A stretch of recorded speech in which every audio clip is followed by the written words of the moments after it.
আমার ভাতিজা খুব আকর্ষণীয় ছিল এবং তাকে দেখলে আমি আবেগপ্রবণ হয়ে পড়তাম।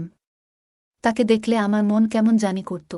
একদিন আমি সিদ্ধান্ত নিলাম, এই সুযোগে আমি আমার ইচ্ছা পূরণ করব। আমার স্বামী কয়েকদিনের জন্য শহরের বাইরে চলে গিয়েছিলেন। সেই রাতে আমি আমার ভাতিজার ঘরে গেলাম এবং ধীরে ধীরে তার পাশে শুয়ে পড়লাম। যখন রাত গভীর হয়ে গিয়েছিল, সে আমাকে দেখে অবাক হয়ে জিজ্ঞেস করল, আমি কি চাই। আমার নাম ছিল সোনালি এবং আমি আমার শ্বশুরবাড়িতে স্বামীর সাথে সুখী ছিলাম। কিন্তু অজানা কারণে আমি আমার ভাতিজার প্রতি আকৃষ্ট হয়ে পড়েছিলাম।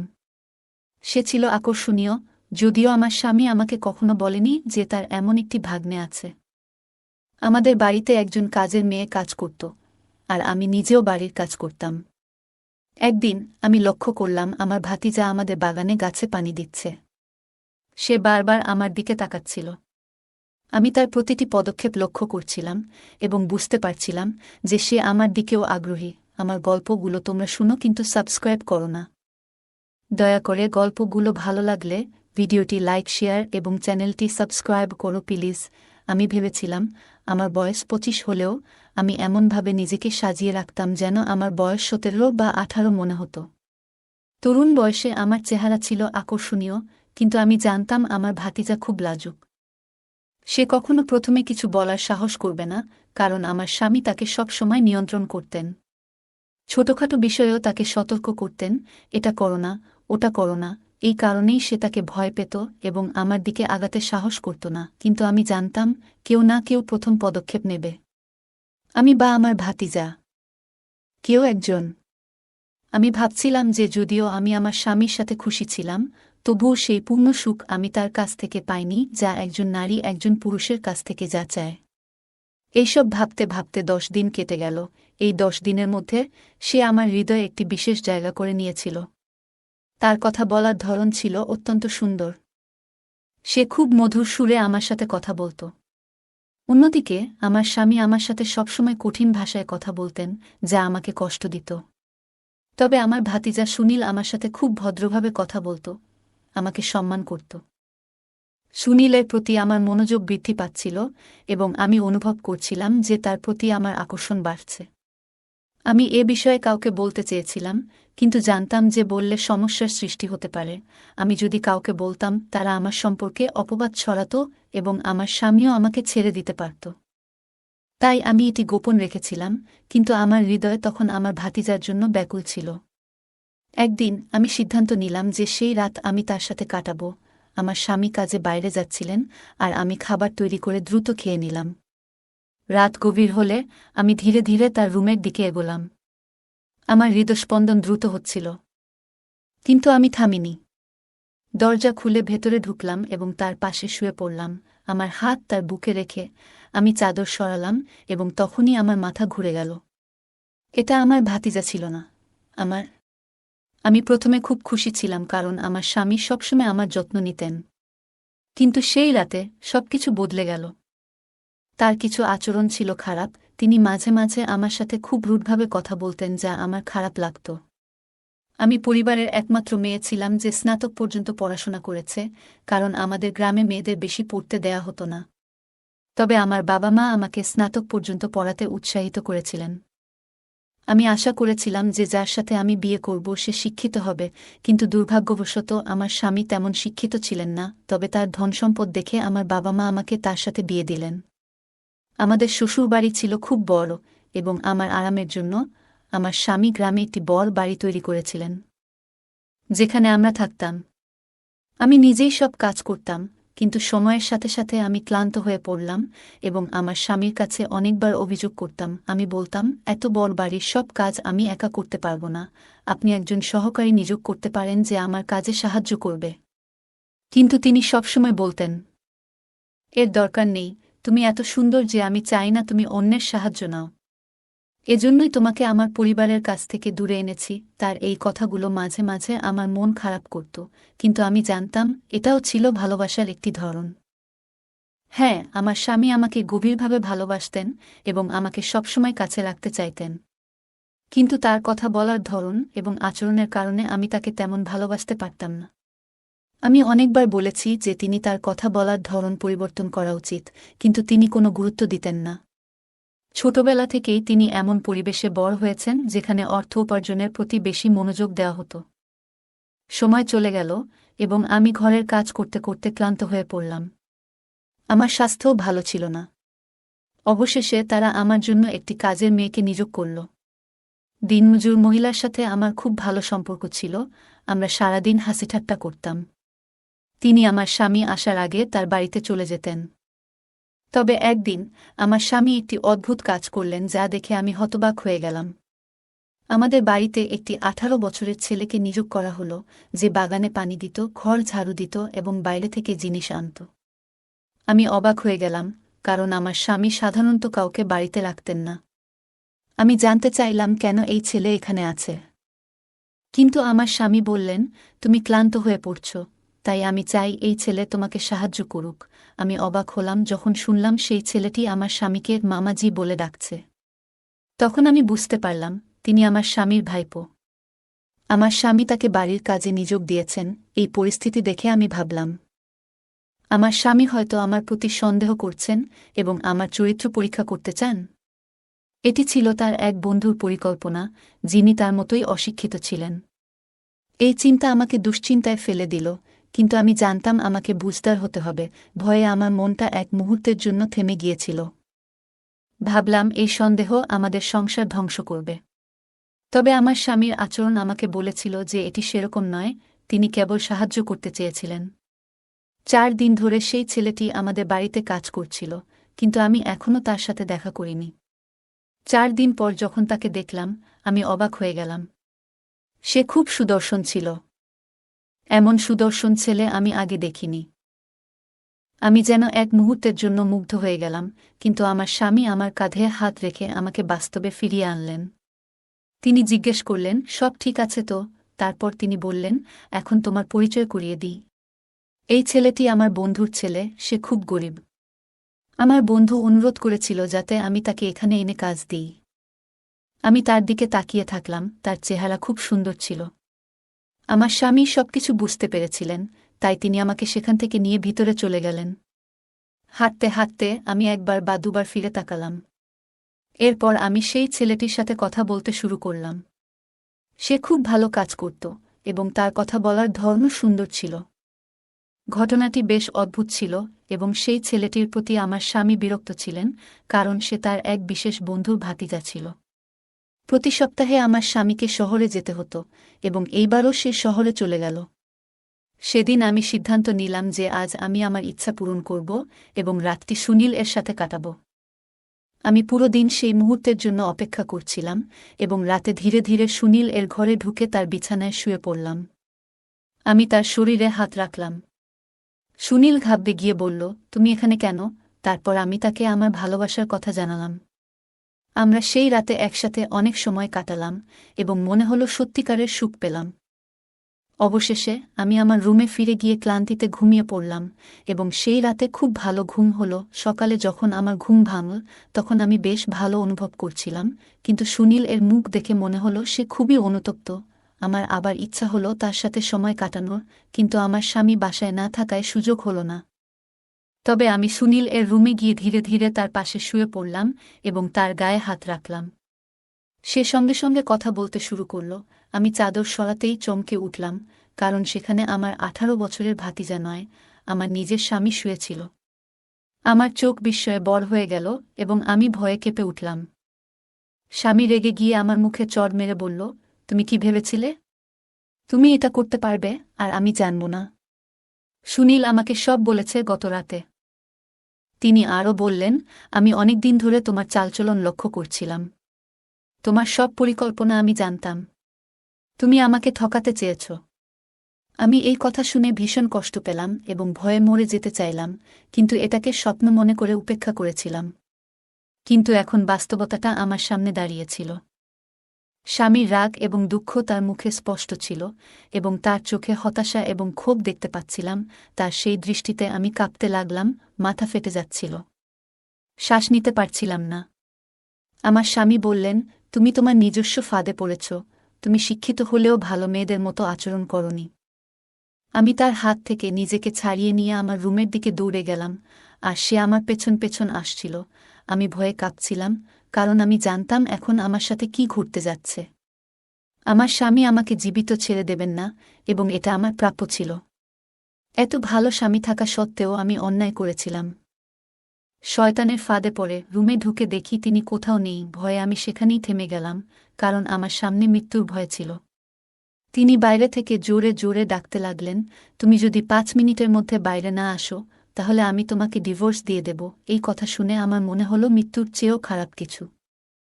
আমি বাইরে এসে তার পায়ে পড়ে বললাম, আমাকে মাফ করে দাও। আজ থেকে আমি এমন কাজ করব না।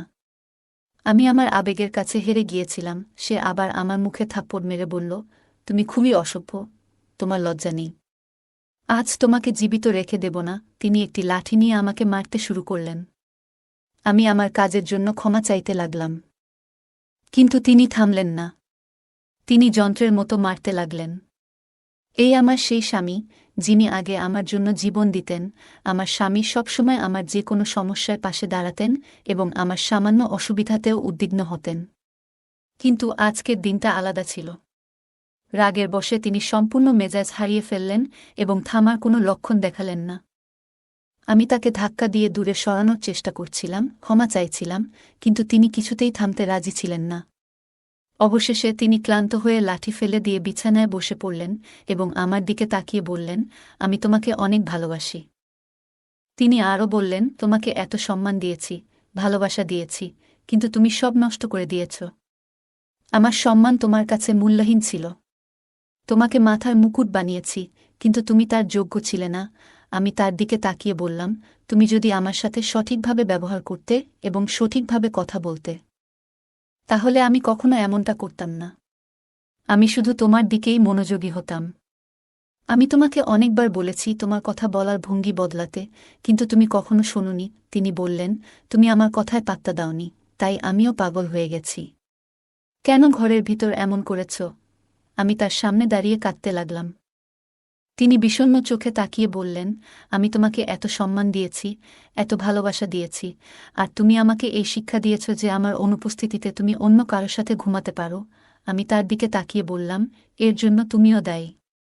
তুমি যদি আমাকে সঠিকভাবে ভালোবাসতে, আমি কখনো এমনটা করতাম না। আমি তোমাকে একটা সুযোগ দিয়েছিলাম। প্রথম 2-3 দিন সব ঠিকঠাক ছিল, কিন্তু তারপর তুমি অনেক দিন আমার থেকে দূরে থাকলে, আমাকে ঠিকমতো সময় দিলে না। তখন আমি কি করব? আমি অন্য কারো প্রতি আকৃষ্ট হয়ে পড়লাম। আমার কি দোষ ছিল, বলো? তুমি যদি ওকে রাখলে এতসব নাটক হতো না। আমি আমার ভুল মানতে রাজি নই। সে তখন একই কথা বলতে লাগল যে সে আমাকে পরীক্ষা করছে। দেখো, আজ আমার সন্দেহ বিশ্বাসে পরিবর্তিত হয়েছে, এবং আমি খুব দুঃখিত যে তোমার মতো একটি মেয়ে আমার স্ত্রী। তখন তার কণ্ঠে শুধু দুঃখ ছিল। আমি সেই কথাটি শুনেছিলাম। আমার আফসোস ছিল যে আমার স্বামী আমাকে এত ভালোবাসলেও আমি তাকে ঠকাতে চেয়েছিলাম। কিন্তু আমি আমার ইচ্ছার কাছে হার মানতে বাধ্য হয়েছিলাম। এখন আমি কি বলবো? আমার স্বামী হঠাৎ রেগে গিয়ে মুখ লাল করে উঠে দাঁড়ালেন এবং আমার হাত ধরে কাছে নিয়ে এসে বললেন, আমি আর তোমার সাথে থাকতে পারবো না।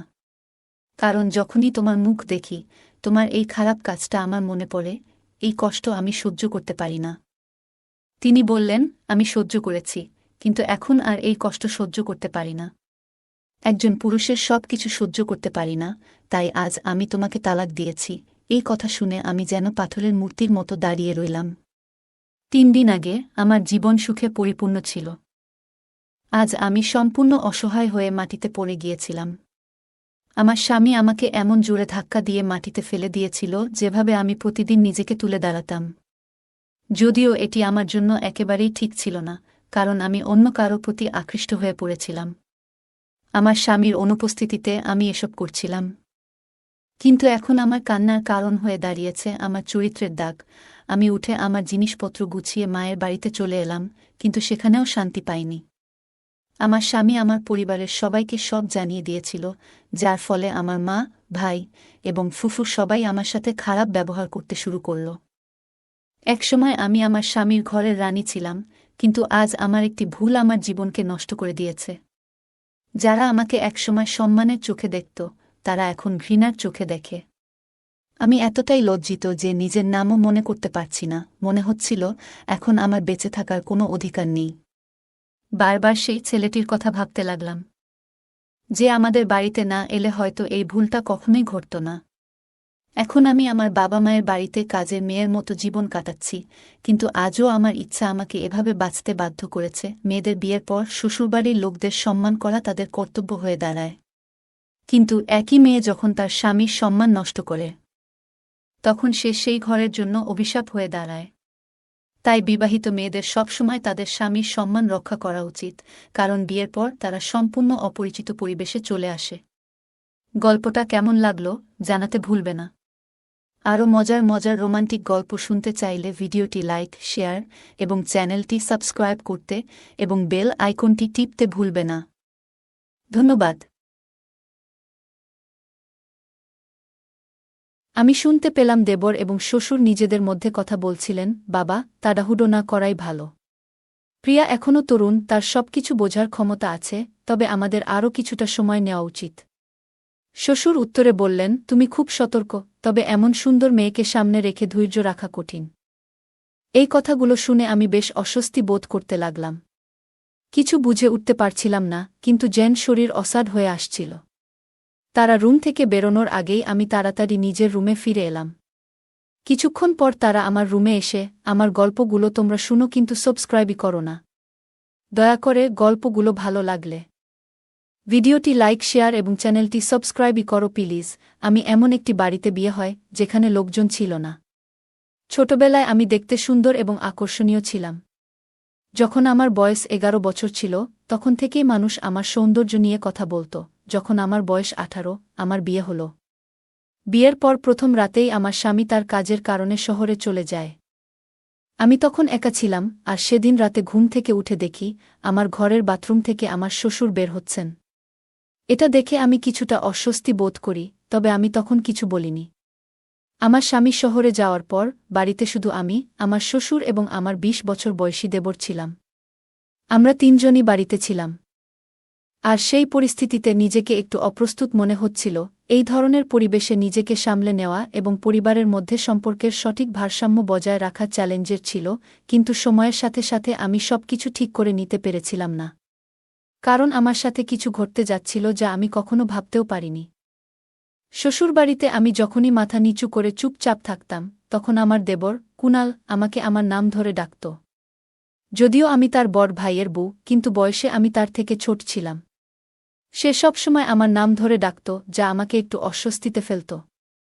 স্বামীকে ছাড়া আমি খুব একা বোধ করতে লাগলাম। আমার স্বামীকে ভীষণ মিস করছিলাম, কিন্তু তখনই বাবার বাড়ি যাওয়ার উপায় ছিল না। একদিন দুপুরে রান্নাঘরে খাবার তৈরি করছিলাম। আমার মনের অবস্থা বুঝে কুনাল রান্নাঘরে এসে বলল, ভাবি, তুমি কাঁদছ কেন? আমি ওকে আমার কষ্টের কারণ বলতে চাচ্ছিলাম না, কিন্তু শেষ পর্যন্ত বলে দিলাম। তখন সে বলল, ভাবি, আমি দাদাকে ফোন করি। কিছুক্ষণ পর আমার স্বামীর সাথে কথা বলতে সে জানালো, আমি খুব ব্যস্ত আছি, কিন্তু খুব শিগগিরই তোমাকে শহরে নিয়ে আসব। ফোন রেখে দেবর বলল, ভাবি, দাদা চাইছে তুমি আমাদের খেয়াল রাখো, তাহলেই সে খুশি হবে। আমার স্বামীর কথা ভেবে আমার মনের মধ্যে শান্তি এলো। আমি চেয়েছিলাম আমার শ্বশুর শাশুড়িকে খুশি রাখতে, আর সেই মুহূর্তে আমার মুখে এক ধরনের প্রশান্তি ফুটে উঠল।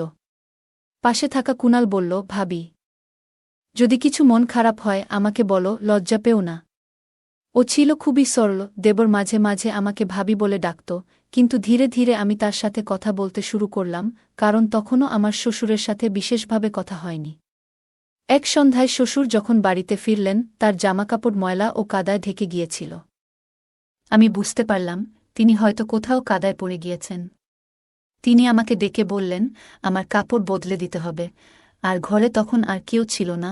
তিনি আমাকে সাহায্য করতে বললেন এবং তার শরীরে ময়লা ও কাদা পরিষ্কার করার জন্য পানি ঢালতে বললেন। আমি কিছুটা দ্বিধায় ছিলাম, কারণ এর আগে এমন পরিস্থিতিতে পড়িনি। তবে পরিস্থিতি বুঝে আমি তার শরীরে পানি ঢালতে শুরু করলাম।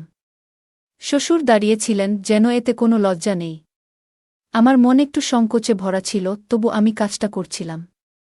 তিনি বললেন, পানি ঠিকমতো পড়ছে না, একটু কাছ থেকে ঢালো।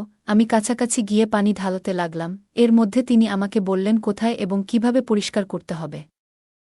আর আমি তার নির্দেশনা মতো কাজ করছিলাম। তখনই কুনাল বাসায় ফিরে এলো। সে এসে আমাকে বলল, ভাবি, আমি বাবার সাহায্য করব, তুমি একটু ঘরে চলে যাও। আমি শ্বশুরের সাথে থাকায় আমার শাড়িও ভিজে গিয়েছিল, তাই ঘরে ঢুকে শাড়ি বদলাতে লাগলাম। কিছুক্ষণ পরে আমি বাইরে গিয়ে লক্ষ্য করলাম ভেজা পায়ের ছাপ কুণাল এর রুমের দিকে যাচ্ছে। আমার মনে সন্দেহ জাগল, কিন্তু তেমন কিছু না ভেবে চুপ করে থাকলাম। বাড়িতে নতুন এসেছি, তাই এসব নিয়ে কথা বলা ঠিক মনে হল না। রাতে যখন আমি শ্বশুর ও কুণালকে খাবার পরিবেশন করছিলাম, শ্বশুর হঠাৎ আমার হাত ধরে বললেন, তুমি এখন এই বাড়ির একজন গুরুত্বপূর্ণ সদস্য, আমাদের সাথেই বসে খাও। আমার খাওয়া শেষ হওয়ার পর শ্বশুর আমাকে হেসে বললেন, বুমা, কবে দাদা বানাবে আমাকে? আমি তো খুব দ্রুত এই বাড়িতে নাতির হাসি শুনতে চাই। তার কথায় আমি একটু অপ্রস্তুত হয়ে গেলাম, কারণ আমার স্বামী তখন বাড়িতে ছিল না। মনে মনে ভাবলাম হয়তো আমার স্বামী আর শ্বশুরের মধ্যে কিছু আলোচনা হয়েছে, আর শ্বশুর তার নাতি নিয়ে ইঙ্গিত দিচ্ছেন, যার মানে আমার স্বামী শীঘ্রই ফিরে আসবে। আমার ধারণা ছিল হয়তো আমার স্বামী সুনীল আমাকে সারপ্রাইজ দিতে চাইছে, আর শ্বশুর সরাসরি না বলে ঘুরিয়ে কথা বলছেন। তবে শ্বশুর আর কিছু না বলায় আমি তাকে কোনো প্রশ্ন করিনি। রাতের খাবারের পরে শ্বশুর আমাকে তার ঘরে ডেকে বললেন তার পায়ে তেল মালিশ করে দিতে। আমি তার ঘরে গিয়ে দেখি তিনি হাঁটু পর্যন্ত প্যান্ট গুটিয়ে বসে আছেন। আমি তার পায়ে তেল লাগিয়ে মালিশ করতে শুরু করলাম, আর তখন তিনি আমার কাজের প্রশংসা করতে লাগলেন। তোমার হাতের ছোঁয়া খুবই মনোমুগ্ধকর, বলতে বলতে কিছু অস্বস্তিকর কথা বললেন, যা আমাকে বিব্রত করল। আমি মাথা নিচু করে থাকলাম। আমি যখন রুম থেকে বেরিয়ে আসার জন্য প্রস্তুতি নিচ্ছিলাম, তখন তিনি আবার বললেন, বুমা, সুনীলকে মিস করছ? জানি, কিন্তু এখন তার কাজ করা খুবই গুরুত্বপূর্ণ। চিন্তা করো না, সুনীল যেমন আমার ছেলে, তেমনি তোমারও কোনো কমতি নেই। আমাদের মধ্যে কোনো তফাৎ নেই। যদি কোনো কিছু খারাপ লাগছিল, তখন শ্বশুর যখন আমার সাথে কথা বলছিলেন, হঠাৎ তিনি খেয়াল করলেন যে দেবর ঘরের বাইরে দাঁড়িয়ে আছে। শ্বশুর তাকে ডাকলেন এবং শ্বশুরের ঘরে চলে এলো। আমি ভেবেছিলাম শ্বশুর দেবরকে ধমক দেবেন, কারণ সে ঘরের বাইরে দাঁড়িয়ে কথা শুনছিল। কিন্তু এর পরিবর্তে তিনি বললেন, তুমি যখন আমাকে দরকার মনে করবে না, তখন তোমার দেবরকে বলো, সে তো তোমার স্বামীর ভাই। আমরা সবাই এক, তুমি আমাদের পরিবারেরই একজন। শ্বশুরের এই কথায় আমি কিছুটা অস্বস্তি বোধ করলাম, কিন্তু তিনি এমনভাবে বলছিলেন যেন কোনো দোষের কিছু নেই। আমি চুপচাপ মাথা নেড়ে আমার ঘরে ফিরে গেলাম। সকালে ঘুম থেকে উঠে দেখি দেবর আমার পাশেই ঘুমাচ্ছে। আমি অবাক হলাম, কিন্তু আরও অবাক হলাম যখন দেখি শ্বশুর আমার ঘরের বাথরুম থেকে বেরিয়ে আসছেন। আগের রাতের কথাগুলো মনে পড়তে লাগল, যখন শ্বশুর বলেছিলেন আমরা সবাই একই পরিবারের অংশ। আমি কিছুটা বিভ্রান্ত হয়ে বিছানা থেকে উঠে দেবরকে জিজ্ঞেস করলাম, তুমি এখানে কিভাবে এলে? দেবর কুণাল হাসতে হাসতে বলল, ভাবি, ভয় পেও না। রাতে আমার ঘরের ফ্যান বন্ধ হয়ে গিয়েছিল, তাই আমি এখানে এসে ঘুমিয়ে পড়েছিলাম। তুমি আমাকে জাগিয়ে দিলে। আমি ঠিক বুঝতে পারিনি এবং তাই এমনটা হলো। মাফ করে দিও। আমি কিছুটা অস্বস্তিতে ছিলাম, কিন্তু তার কথাগুলো শুনে তেমন কিছু বললাম না। এরপর দেবর বলল, বাবা গতকাল বলেছিলেন সুনীল ভাই আর আমি তো এক, এই বাড়িতে আমারও সমান অধিকার আছে। তার কথার মধ্যে একটু অদ্ভুত ভাব ছিল, যা আমার মনকে অশান্ত করে তুলল। দেবর কুণাল এর এই আচরণ নিয়ে আমি ভাবলাম আমার স্বামীকে অবশ্যই বলব। বিয়ের পরের এই সকালটা আমার জন্য আনন্দময় হওয়ার বদলে অনেকটা বিভ্রান্তিকর হয়ে গেল। আমি শুধু অপেক্ষা করছিলাম কখন আমার স্বামী সুনীল ফিরে আসবে, যাতে আমি সবকিছু তাকে বলতে পারি। সকালে ঘুম থেকে উঠে দেখি শ্বশুর আমার বাথরুম থেকে বেরিয়ে আসছেন। আমাদের বাড়িতে আমার ঘর ছাড়া সবার জন্য একটি সাধারণ বাথরুম ছিল, তাই প্রথমে আমি কিছুটা অবাক হলেও পরে বুঝলাম যে সাধারণ বাথরুমের কল হয়তো নষ্ট হয়ে গেছে। নাস্তার সময় শ্বশুর দেবরকে বললেন, বিকেলে আমি বাথরুমের ট্যাপ ঠিক করতে আসব। তুমি ঘরেই থাকো। সেই দিন সকালে শ্বশুর এসে বাথরুমের মেরামত কাজ করলেন। তিনি গ্রামের হাসপাতালে কাজ করতেন, আর কুণাল দেবর তখনও পড়াশোনা চালিয়ে যাচ্ছিল। দুপুরে শ্বশুর কাজ শেষে বেরিয়ে গেলে কুণাল আমার রুমে এলো। তার হাতে একটি ছোট বক্স ছিল। কুণাল বলল, এটা সুনীল দাদা পাঠিয়েছে। আমি বক্সটা খুলে দেখি ভিতরে অনেক মিষ্টি আর একটি চিঠি। চিঠিতে সুনীল লিখেছে, প্রিয় স্ত্রী, আমি খুব শিগগিরই গ্রামে আসছি। সুনীল এর মেসেজ পড়ে আমি খুব খুশি হলাম। সেই আনন্দে তার পাঠানো মিষ্টি মুখে দিলাম এবং একে একে ৩-৪টি মিষ্টি খেয়ে ফেললাম। দেবর মিষ্টি নিয়ে রুম থেকে বেরিয়ে গেল, আর আমি কিছুক্ষণ বিশ্রাম নিতে গেলাম। ঘুম থেকে উঠে বাথরুমে গিয়ে আয়নায় নিজের মুখের দিকে তাকালাম। মনে হলো আমি ১ ঘন্টা ঘুমিয়েছিলাম, কিন্তু মনে হচ্ছিল অনেকটা সময় কেটে গেছে। আসলে সেদিন আমি সারা দিন রাত ঘুমিয়েছিলাম সেটা জানতামই না। দরজা খুলতেই দেখি আমার ছোটবেলার বান্ধবী রুমি দাঁড়িয়ে আছে। রুমি আমাকে দেখে বলল, আমি তো কাল তোমার সাথে দেখা করতে এসেছিলাম। রুমি আরও বলল যে সে কাল আমার সাথে দেখা করতে এসেছিল, কিন্তু আমি এত গভীর ঘুমে ছিলাম যে টের পাইনি। সে বলল, আমি শুনেছি তুমি এই গ্রামে বিয়ে করেছ, তাই তোমার সাথে দেখা করতে এসেছি। রুমি আরও বলল, প্রিয়া, তোমার দেবরকে খুব খুশি দেখাচ্ছিল, এবং এটা তোমার শরীরের ভাষাতেও স্পষ্ট ছিল। গতকাল যখন আমি এসেছিলাম সে তোমার পাশে বসেছিল। তোমার স্বাস্থ্য আগের চেয়ে ভালো দেখাচ্ছে। রুমি আমার দেবরকে আমার স্বামী মনে করেছিল। আমি কিছুটা বিভ্রান্ত হয়ে রুমিকে জিজ্ঞেস করলাম, তুমি কাকে আমার স্বামী ভেবেছ? রুমি বলল, তোমার ঘরে যে লোকটি তোমার খাটে বসেছিল, আমি তো তাকে জামাই ভেবেছিলাম। তার নাম কুনাল, তাই না? আমি হেসে বললাম, না, কুনাল আমার স্বামী নয়, সে আমার দেবর। আমার স্বামী সুনীল শহরে কাজ করে এবং শীঘ্রই ফিরে আসবে। রুমিরর মুখে একটু অস্বস্তি দেখা গেল। সে বলল, তোমার স্বামী যখন শহরে থাকে তখন তুমি শ্বশুরবাড়িতে একা কিভাবে থাকো? তোমার মতো মেয়ের একা থাকা উচিত নয়। যত তাড়াতাড়ি সম্ভব তোমার স্বামীর সাথে শহরে চলে যাও। তার কথাগুলো আমাকে কিছুটা চিন্তায় ফেলল।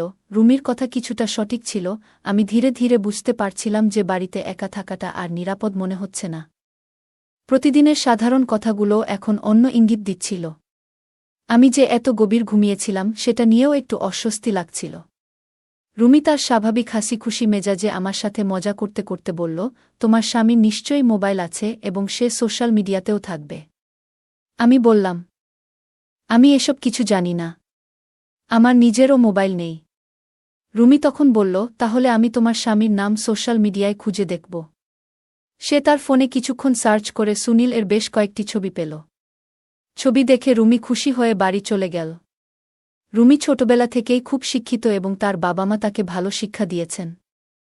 রুমি তার মামার বাড়িতে চলে গেল, আর শ্বশুর ও দেবর কুনাল আচমকাই আমার সাথে একটু দূরত্ব বজায় রাখতে শুরু করল। রাতের খাবারের পরে শ্বশুর কুনালকে তার ঘরে ডাকলেন এবং কুনাল দ্বিধা না করে সেখানে চলে গেল। কেন জানি না, কিন্তু আমার মনে কৌতূহল জাগল। তাদের কথোপকথন শুনতে আমি ধীরে ধীরে শ্বশুরের ঘরের দিকে এগিয়ে গেলাম। আমি শুনতে পেলাম দেবর এবং শ্বশুর নিজেদের মধ্যে কথা বলছিলেন, বাবা, তাড়াহুড়ো না করাই ভালো। প্রিয়া এখনও তরুণ, তার সবকিছু বোঝার ক্ষমতা আছে, তবে আমাদের আরও কিছুটা সময় নেওয়া উচিত। শ্বশুর উত্তরে বললেন, তুমি খুব সতর্ক, তবে এমন সুন্দর মেয়েকে সামনে রেখে ধৈর্য রাখা কঠিন। এই কথাগুলো শুনে আমি বেশ অস্বস্তি বোধ করতে লাগলাম। কিছু বুঝে উঠতে পারছিলাম না, কিন্তু যেন শরীর অসাড় হয়ে আসছিল। তারা রুম থেকে বেরোনোর আগেই আমি তাড়াতাড়ি নিজের রুমে ফিরে এলাম। এক সময় দেবর এসে আমাকে একটা বক্স দিয়ে বলল, এটা দাদা তোমার জন্য পাঠিয়েছে। আমি বক্সটা খুলে মিষ্টি দেখতে পেলাম। দেবর বলল, দাদা তোমার জন্য বিশেষ মিষ্টি পাঠিয়েছে, কিন্তু মিষ্টি খাওয়ার পর কিছু অদ্ভুত অনুভূতি হতে থাকল। আমি সাথে সাথে বাথরুমে গিয়ে মিষ্টি ফেলে দিলাম। কিছুক্ষণ পরে আমি ঘুমিয়ে পড়লাম। কিছুক্ষণ পর হঠাৎ আমার রুমের দরজা খোলার আওয়াজ পেলাম। আলো জ্বালাতেই দেখি আমার বন্ধু রুমি আমার পাশে বসে আছে, হাতে একটা লাঠি নিয়ে। রুমি আমার ব্যাপারে সে আমাকে কিছু জানাতে এসেছিল। রুমি বলল, প্রিয়া সব কিছু রেকর্ড করেছে। রুমি দেবরকে বলছে, এখন তুমি যদি সত্যি বলো না, তাহলে আমরা তোমাকে পুলিশের হাতে তুলে দেব। আমি কিছুই বুঝতে পারছিলাম না কি হচ্ছে। আমার বন্ধু সবা আগে থেকেই বুঝে গিয়েছিল কিছু একটা ঠিক নেই। তখন আমি দেবরকে বললাম, প্রিয়া সব রেকর্ডিং করেছে। তুমি যদি এখন না বলো তাহলে আমরা পুলিশের কাছে যাব। দেবর কিছুটা ভয় পেয়ে গেল এবং আমাকে বলল যে তার বাবা দাদার সঙ্গে তোমার বিয়ে ঠিক করেছিলেন, কিন্তু দাদা শহরে গিয়ে অন্য একটি মেয়ের প্রেমে পড়েছিল। দাদা সেই মেয়েকেই বিয়ে করেছে, কিন্তু বাবার ভয়ে কিছু বলতে পারেনি। পরে দেবর তার বাবাকে জানায়, দাদা শহরে তার প্রথম স্ত্রীকে নিয়ে ব্যস্ত। তার বাবা এই দ্বিতীয় বিয়েকে স্বীকৃতি দিতে রাজি হননি, এবং সেই কারণেই আমার ভাই বিয়ের রাতেই শহরে চলে যায়। গ্রামের বাড়িতে ফিরে আসার জন্য তার বাবার অনুরোধ সত্ত্বেও ভাই তার প্রথম স্ত্রীর সঙ্গেই থাকতে চেয়েছে এবং কখনোই তোমার কাছে ফিরতে চায়নি। দেবর বলতে থাকে, বাবা ভেবেছিলেন যদি দাদা ফিরে না আসে তাহলে গ্রামের মানুষ এবং পরিবার জানতে চাইবে সে কোথায়। তাই সম্মান বাঁচানোর জন্য বাবা আমাকে তোমার কাছে আসতে বলেন, যেন আমরা একসঙ্গে থাকি এবং এই সম্পর্ককে নতুনভাবে গড়ে তুলি। বাবা আমাদের সম্পর্ক নিয়ে একটি গল্প সাজিয়েছিলেন, যাতে কারো কাছে অপমান না হয়। মানুষ ভাবুক আমরা একে অপরকে ভালোবাসি, এটাই ঠিক। দাদার পাঠানো পার্সেল ও চিঠিও তার পরিকল্পনার অংশ ছিল। কুনাল আরও বলল, তোমার জন্য মিষ্টি আনার আসল উদ্দেশ্য ভিন্ন ছিল। বাবা ওষুধ মেশানোর পর ভেবেছিলেন তুমি মিষ্টি খেয়ে ঘুমিয়ে পড়বে, কিন্তু তোমাকে শান্তভাবে ঘুমাতে দেখে আমি আর কিছু করতে পারিনি। নিজের প্রতি ঘৃণা বোধ হচ্ছিল। বাবার কথায় প্রথমে প্রভাবিত হলেও তোমার নিষ্পাপ মুখ দেখে আমার বিবেক বাধা দেয়। আমি কিছু না করেই তোমার ঘর থেকে বেরিয়ে আসি। পরে বুঝলাম দাদা সঠিক সিদ্ধান্ত নিয়েছিল, কিন্তু বাবার প্রভাবে আমার জীবনও ঝুঁকিতে পড়েছে। রুমির মোবাইলে স্বামীর একটি ছবি দেখলাম, যেখানে সে অন্য এক মেয়ের সাথে ছিল। তখনই বুঝতে পারি বাবার পরিকল্পনা কতটা ভুল ছিল। আমি ভেবেছিলাম আমার জীবনটা একদম অন্ধকারে তলিয়ে যাচ্ছে, কিন্তু দেবর তখন এমন কিছু প্রস্তাব দিল যা আমি কল্পনাও করিনি। সে চাইল আমাকে বিয়ে করতে, যাতে আমার জীবনে আর কোনো অশান্তি না থাকে। তার এমন প্রস্তাব আমাকে ভাবায়, কারণ আমার শ্বশুর সবসময় আমাকে নানা দিক থেকে বোঝাতে চেয়েছেন, কিন্তু তিনি আসলে নিজের চিন্তাভাবনার সীমানা থেকে কখনো বের হতে পারেননি। তার মনোযোগ ছিল কেবল সমাজের মানুষের কি বলবে সেই দিকে। মাঝে মাঝে বাবা মায়েরা নিজেদের সন্তানের কথা শোনার পরিবর্তে তাদের নিজেদের ইচ্ছা ও মতামত চাপিয়ে দেন, কিন্তু সন্তানদের চিন্তাভাবনা এবং অনুভূতি বোঝারও সমান প্রয়োজন। এটা বোঝা দরকার যে প্রত্যেকের জীবনের সিদ্ধান্ত তাদের নিজস্ব হওয়া উচিত, অন্যের চাপিয়ে দেওয়া নয়। গল্পটা কেমন লাগলো জানাতে ভুলবে না। আরও মজার মজার রোমান্টিক গল্প শুনতে চাইলে ভিডিওটি লাইক, শেয়ার এবং চ্যানেলটি সাবস্ক্রাইব করতে এবং বেল আইকনটি ক্লিক করতে ভুলবে না। ধন্যবাদ।